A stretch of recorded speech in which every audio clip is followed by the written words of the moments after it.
আপনারা কি দর্শনের সমর্থন করেন? পুলিশ কি সমর্থন করেন?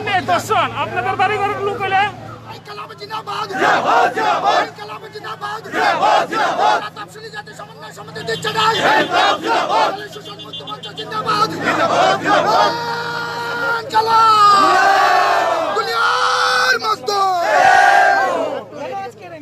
আপনারা জানেন যে 1 মাস আগে 29শে সেপ্টেম্বর হাথরসের দলিত কন্যার উপর যে নির্যাতন এবং তারপরে খুন হয়েছেন তার আজকে 1 মাস পূর্ণ হয়েছে। আমরা সারা ভারতবর্ষে দলিত শোষণ মুক্তি মঞ্চ, আমাদের রাজ্যে ত্রিপুরা তফসিলি জাতি সমন্বয় সমিতি আজকের এই দিনটাকে বিচার দিবস হিসাবে পালন করার সিদ্ধান্ত নিয়েছে।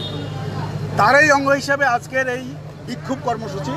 সাথে সাথে আপনারা জানেন আমাদের রাজ্য হোয়াইতে এবং গত পরশুদিন আমতলিতে যে দলিত একজন লোকশিল্পীর উপর যেভাবে নির্যাতন হয়েছে এই ঘটনাগুলির প্রতিবাদে আমরা আজকে বিক্ষোভ কর্মসূচি গ্রহণ করেছি। আপনারা এটাও জানেন যে দলিত পরিবারের হাথরসের যে মেয়ে ধর্ষণ হওয়ার পরে পুলিশের যে ভূমিকা, এফআইআর পর্যন্ত প্রথম নেয়নি, তারপরে এফআইআর নিয়ে চিকিৎসার ক্ষেত্রে কোনো রকম উদ্যোগ নেয়নি, তার ফলে তার মৃত্যু হয়েছে। মৃত্যুর পরেও যে অমানবিক ঘটনা উত্তরপ্রদেশের যোগীর সরকার করলো, এটা ভারতবর্ষে নজির। কোনো পরিবারের সদস্যকে না জানিয়ে রাতের অন্ধকারে পেট্রোল ডিজেল ঢেলে তাকে পুড়িয়ে দেওয়া হলো। যেই ঘটনার প্রতিবাদে সারা ভারতবর্ষ উত্তাল। আমরা লক্ষ্য করছি যে এই ঘটনাকে ধামাচাপা দেওয়ার জন্যে কেন্দ্রীয় সরকার এবং উত্তরপ্রদেশের সরকার প্রতিনিয়ত চেষ্টা করছেন এবং পরবর্তী সময়ে আমরা দেখলাম এই ঘটনাকে ঘুরিয়ে দেওয়ার জন্য সেখানে বন্যজীবীদের পক্ষে ভূমিকা নিয়ে এই ঘটনায় যারা প্রতিবাদ করেছেন তাদের বিরুদ্ধে মামলা ইত্যাদি গ্রহণ করেছেন এবং বলছেন দেশদ্রোহী তারা। তাদের বিরুদ্ধে 19টা মামলা পুলিশের পক্ষ থেকে করা হয়েছে, যেটা ভারতবর্ষের নজির। আসলে উত্তরপ্রদেশে একটা জঙ্গলের রাজ চলছে, সেখানে প্রতিদিন যখন হাস্যতের ঘটনা হচ্ছে তার সাথে সাথে বলরামপুরে, লখিমপুরে এরকম মেয়েদের উপর অত্যাচার হচ্ছে, খুন হচ্ছেন, কিন্তু সরকারের কোনো উদ্যোগ নেই। বরং যারা ঘটনা করছেন তাদেরকে বাঁচানোর জন্য যোগীর সরকার উঠে পড়ে লেগেছে। আমরা লক্ষ্য করেছি এই ঘটনায় শতপ্রণোদিত এলাহাবাদ হাইকোর্ট মামলা নিয়েছে, সুপ্রিম কোর্টে একজন আইনজীবী একটা মামলা করেছেন। আমরা দাবি করছি যে আজকে সিবিআই বলেন অন্য কেন্দ্রীয় সরকারের যা সংস্থা এগুলি সবগুলি আজকে কেন্দ্রীয় সরকারের কথা মতো চলছে, বিচার ব্যবস্থা পর্যন্ত তাদের পক্ষে সওয়াল করার চেষ্টা করছে। এই পরিস্থিতিতে ভারতবর্ষের মানুষের কাছে বিকল্প নেই, দেওয়ালে পিঠ থেকে গেছে। তার জন্য সারা ভারতবর্ষে প্রতিবাদ সংগঠিত হচ্ছে। আমরা চাই হাথরসের ঘটনায় যারা দোষী তাদেরকে উপযুক্ত শাস্তির ব্যবস্থা করতে হবে এবং সাথে সাথে আমাদের রাজ্যের ঘটনা আপনারা জানেন যে এই পুজোর সময় পর্যন্ত 9-10 জনের ডেড বডি পাওয়া গেছে, তার মধ্যে অধিকাংশ মহিলা। এবং সর্বশেষে আপনার আমতলির ঘটনা জানেন, একজন লোকশিল্পীর সদস্যা, তার সাথে যেভাবে অমানবিক আচরণ করা হয়েছে, তার শ্লীলতা যেভাবে আসলে কোনো ভূমিকা সরকারের আছে বলে মনে হয় না। এই যে ঘটনা আমি বলবো কেন্দ্রের সরকার, রাজ্য সরকারগুলি প্রত্যক্ষ মদতে এবং তাদের যারা সরকারি দল বিজেপি তাদের মদতে আজকে এই ঘটনাগুলি ঘটছে। আমাদের ত্রিপুরা রাজ্যের বিজেপির সমাজ বিরোধীদের মদতে সমস্ত এই অন্যায় আইন শৃঙ্খলা লঙ্ঘন করছে। পুলিশ তাদের কোনোরকম কিছু করে, কারণ পলিটিক্যালি রাজনৈতিকভাবে এবং সরকারের এমনভাবে চাপ, পুলিশের যে ভূমিকা এই ভূমিকা নিন্দনীয়। আমরা মনে করি এই পুলিশের ভূমিকা নেওয়া উচিত। আগামীতে আমরা এর বিরুদ্ধে আজকে যারা আমাদের কর্মসূচি তাদেরকে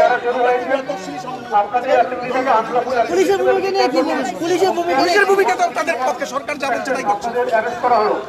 পুলিশকে বলা হচ্ছে প্রত্যেককে অ্যারেস্ট করে এডিনগরস্থিত ডিটেনশন সেন্টারে নিয়ে যাওয়ার জন্য।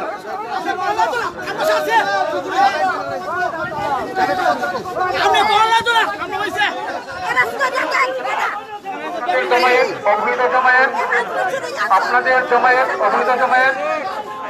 জমায়েত আমি অবৈধ জমায়েত হিসেবে ডিক্লেয়ার করছি, আপনাদের জমায়েত আন্তর্জাতিক অ্যাসেম্বলি হিসেবে আমি ডিক্লেয়ার করছি এবং পুলিশকে বলছি প্রত্যেককে অ্যারেস্ট করার জন্য। অ্যারেস্ট করে সেন্টারে নিয়ে যাওয়ার জন্য।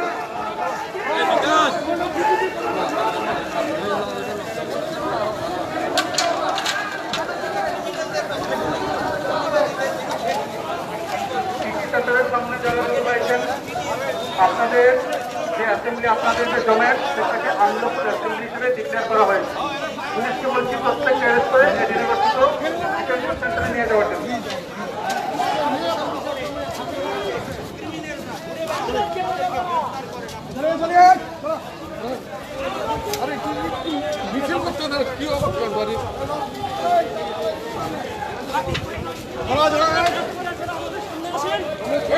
বিজেপির সামনে লাগেন, কোন রাজনৈতিক দলের পুলিশ না, পুলিশ সবার, আইন সবার।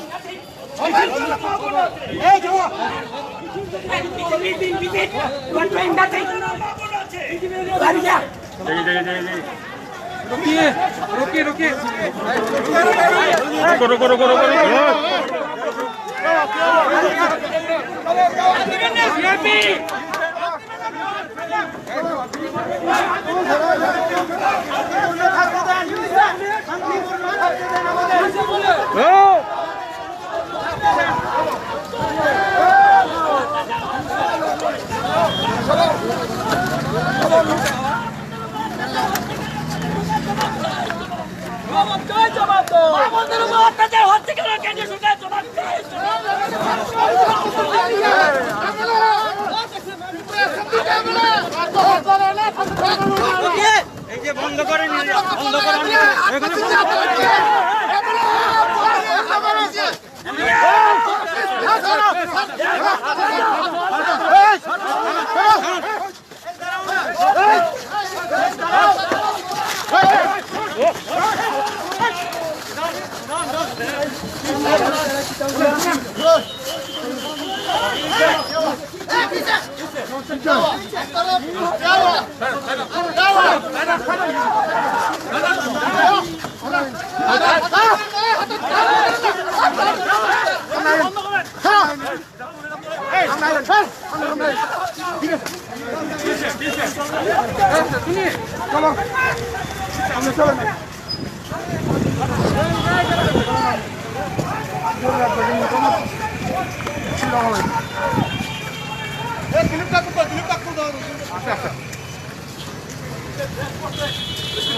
স্যার, আপনি কিন্তু সমাজের আপনি দলের আপনি সমাজকে সাহায্য আপনি দলের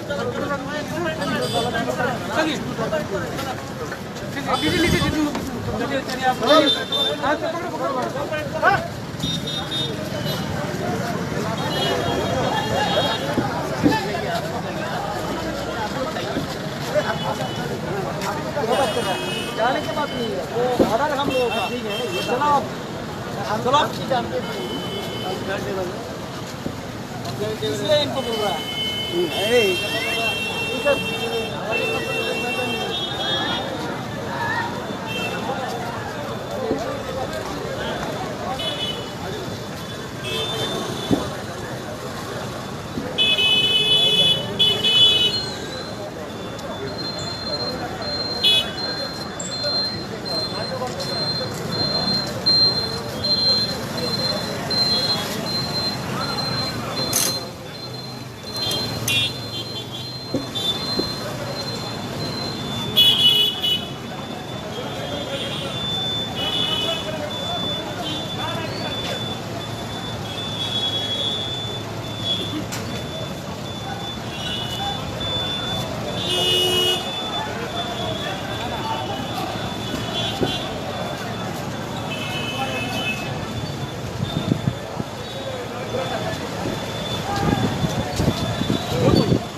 D8